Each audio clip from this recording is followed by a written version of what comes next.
Jadi hasil otopsi ini saya sampaikan aja ya sini ya. Pada kelopak mata atas kiri terdapat memar berwarna merah keunguan berukuran 1,5 cm. Pada bibir bagian bawah dalam terdapat luka terbuka berukuran 4 cm x 1 cm dan memar berwarna ungu 1 cm x 1 cm. Pada leher bagian depan terdapat luka garis sepanjang 7 cm. Pada leher depan sisi kiri 8 cm di atas tepi atas tulang dada terdapat luka lecet berbentuk garis sepanjang 3 cm. Pada batas tumbuh rambut belakang terdapat luka lecet berbentuk garis sepanjang 12 cm. Pada leher bagian depan sisi kanan 5 cm dari garis tengah terdapat luka garis sepanjang 8 cm. Pada leher bagian depan sisi dalam 7 cm dari atas tulang dada terdapat luka garis sepanjang 8 cm. Pada leher samping kiri 9 cm dari garis pertengahan depan 10 cm. Di atas tepi atas tulang dada terdapat 3 buah luka lecet berbentuk garis. Itu. Kemudian ada lagi memar berwarna kebiruan di lengan kanan 5 cm di atas siku berukuran 2 x 2 cm. Memar berwarna ungu di lengan kanan 3 cm di atas siku diameter 0,1 cm. Terdapat memar berwarna biru keunguan di lengan kanan dan di bawah berukuran 3 cm x 2 cm. Terdapat memar berwarna ungu lengan kanan 5 cm berukuran 5 cm x 2 cm. Dan terdapat luka akibat kekerasan benda tumpul di bagian dada sebelah kanan. Nah, apakah ini bunuh diri? Masa orang mau bunuh diri dia lukain dulu badannya, dia pukul dulu badannya. Atau accident seperti tadi? Accident apanya? Situ nggak ada, cuma ada sepeda di kamarnya. Kemudian waktu di rooftop, saya mengecek ke rooftop, tidak ada perkelahian di situ. CCTV-nya. CCTV juga. Nah, ini masalah CCTV.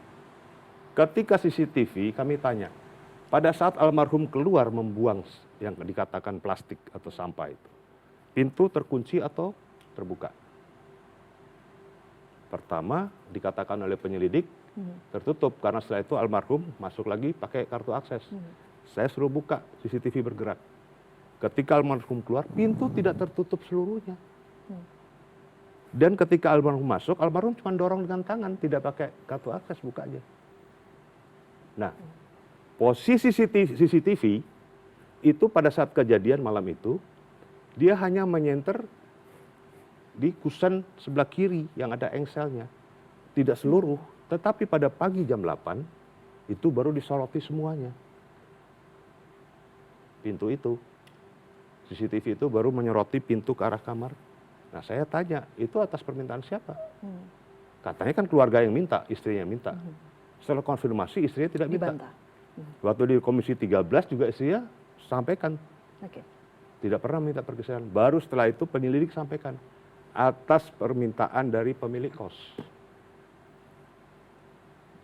Jadi saya bilang, bisa enggak kita melihat kejadian itu, memungkinkan ketika seseorang masuk, ketika almarhum keluar, seseorang masuk, karena tidak tersenter oleh CCTV. Kemudian satu hal lagi, ketika almarhum tidur, tidak pernah mematikan lampu kamar mandi. Ini mati lampu kamar mandi, makanya saya tanya, ditemukan nggak sidik jari di saklar lampu? Katanya tidak. Ditemukan nggak sidik jari di spray, di bantal, di selimut, di tepi tempat tidur, di sepeda? Tidak dijawab. Hanya dijawab bahwa kalau di kain itu untuk sidik jari susah untuk ditemukan, harus ada serbuk khusus untuk itu. Baik. Nah, ini hal-hal yang perlu saya sampaikan. Kemudian saya pertanyakan juga bahwa waktu almarhum berada di rooftop, penjaga kos Siswanto dalam keterangannya kepada Kapolsek Menteng Itu jejak digitalnya ada, dan keterangan Kapolsek Menteng pada media mengatakan bahwa Siswanto bertemu dengan almarhum pukul 22.15 di tempat kos, almarhum sedang makan dan menyapa almarhum. 22.15. Padahal 22.15 itu almarhum masih ada di rooftop. Di Kementerian Luar Negeri. Ya.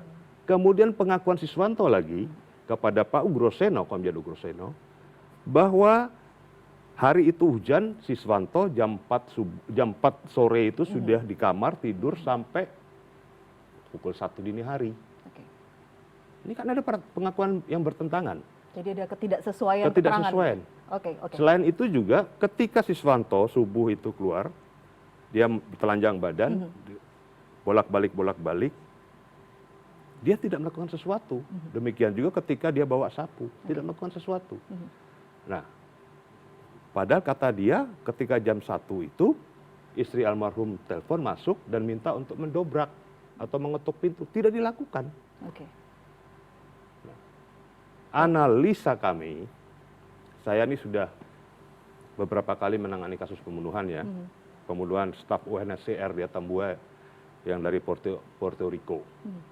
Kami berhasil mengungkap itu bersama Pak Goris Mere, Pak Groseno, Pak Alphonse Loemau, Pak Tarigan. Apa yang berbeda dengan kasus ini? Mirip-mirip. Jadi ada tidak meninggalkan jejak. Tidak meninggalkan jejak. Ya.